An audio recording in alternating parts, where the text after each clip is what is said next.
The elevator doors were about to close when she appeared, his ex-wife, holding their son's hand, her eyes widening in shock as she spotted him standing next to Melissa, the diamond ring on her finger catching the light.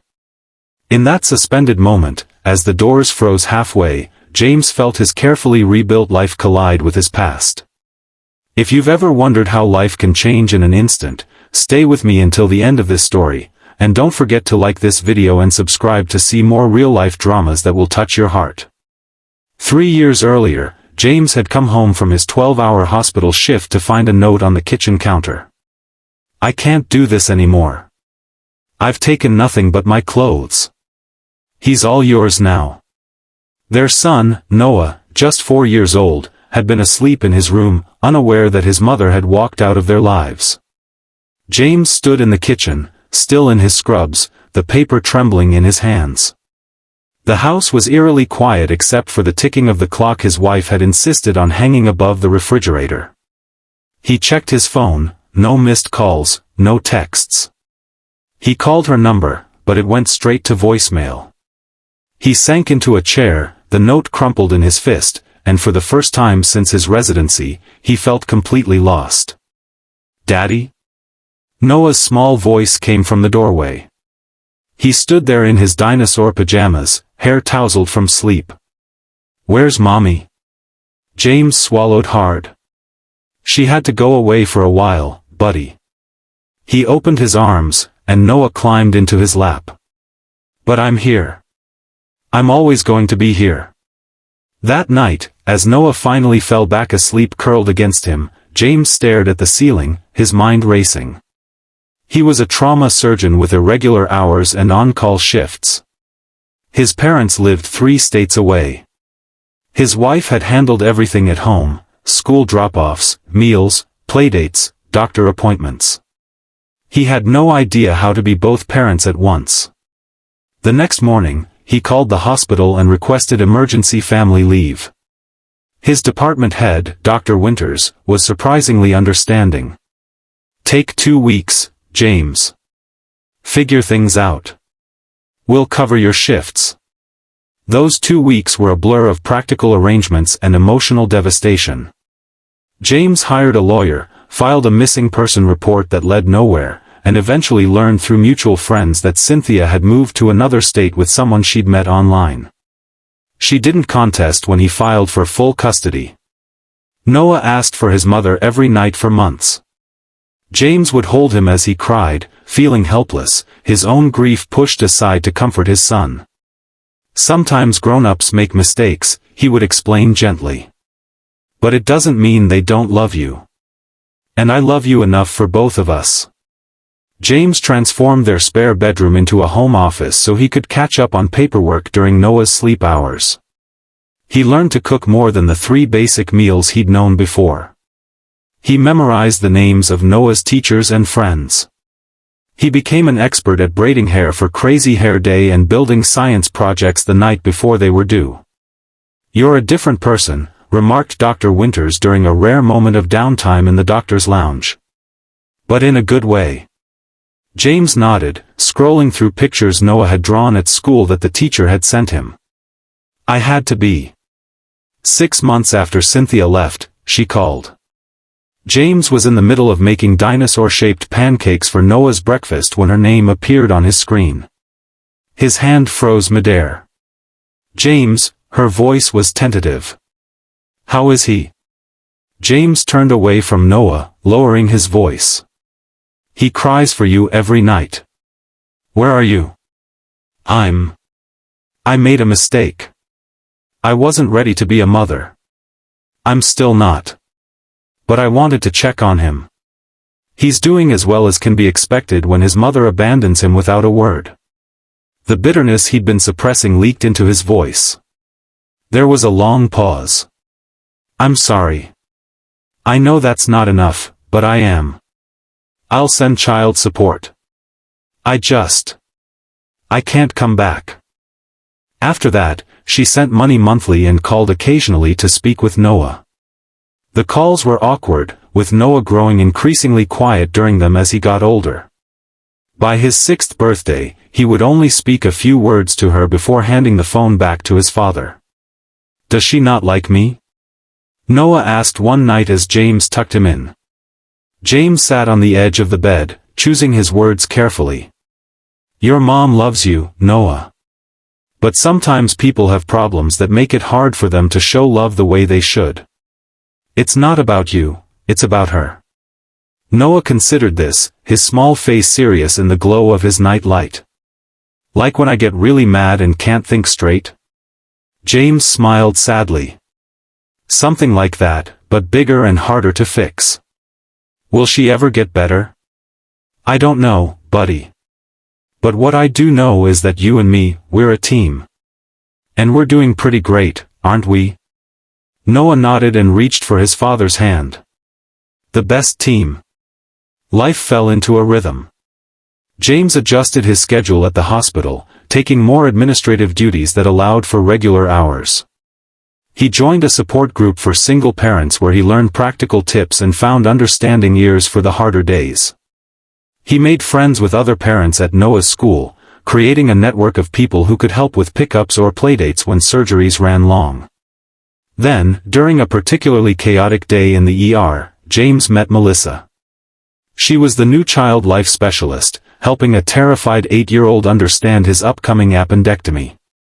James paused in the doorway, watching as she used a doll to demonstrate what would happen, her voice gentle but matter-of-fact. The boy's fear visibly subsided as she spoke. "You're good at that," James said when she exited the room. She smiled, tucking a strand of dark hair behind her ear. "Kids just want to know what's happening. Fear of the unknown is the worst kind." Something about her straightforward compassion struck him. "I'm James Chen. Trauma surgery. Melissa Reyes. I just transferred from Children's Hospital in Boston." She glanced at her watch.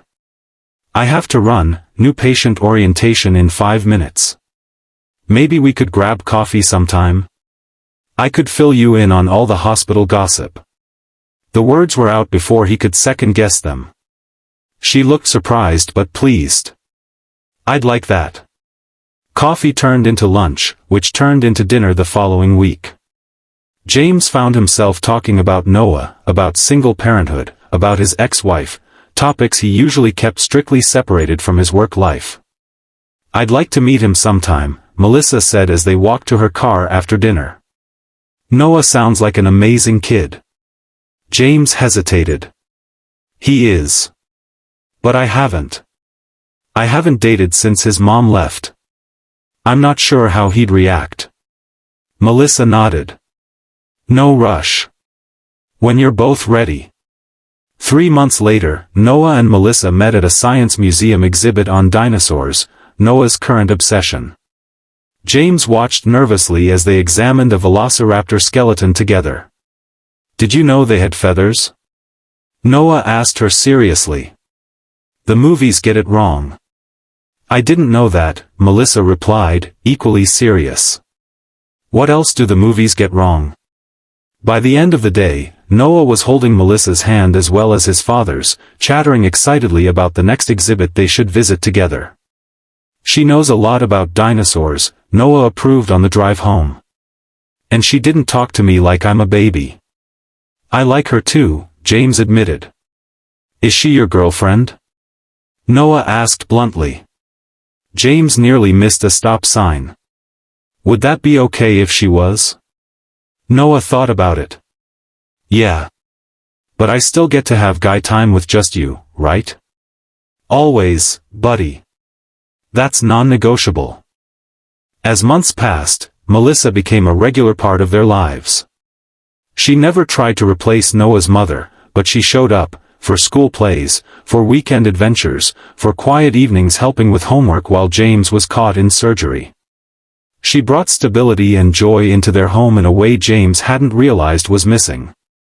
A year and a half after they met, on an ordinary Tuesday evening while Noah was at a friend's house for a sleepover, James proposed in their kitchen while they were making dinner. "I had a whole plan," he admitted as she stared at the ring. "Fancy restaurant, flowers, the works. But then I looked at you chopping vegetables in my kitchen, humming that song Noah's been singing all week, and I couldn't wait another minute. Tears filled her eyes. Are you sure? Both of you? Noah helped me pick the ring, James confessed. He said it had to be special because you're special. She laughed through her tears. That kid. Is that a yes? Yes. 1,000 times yes. They decided to tell Noah together the next day. James picked him up from his friend's house, his stomach in knots. How was the sleepover, buddy? Awesome. We stayed up until 10 and built a fort and had pizza. Noah bounced in his seat. Is Melissa coming over today? She's waiting at home. We have something to tell you. Noah's eyes widened. Did she say yes? Did she like the ring? James laughed. Yes to both. But I thought we were going to tell her you knew about the proposal? Noah shrugged. I'm good at keeping secrets. At home, Melissa was waiting with Noah's favorite cookies. They sat him down and officially shared their news. Noah's reaction was to launch himself at both of them for a group hug. Does this mean you'll be my stepmom? He asked Melissa. If that's okay with you, she answered carefully. Noah nodded solemnly. It's okay. But I have conditions. James raised an eyebrow. Conditions? You have to promise to make your special pancakes on Saturdays, he told Melissa. And you have to come to my soccer games. And you can't make Dad get rid of our movie night. Melissa pretended to consider these terms seriously. I accept your conditions. And I have one of my own.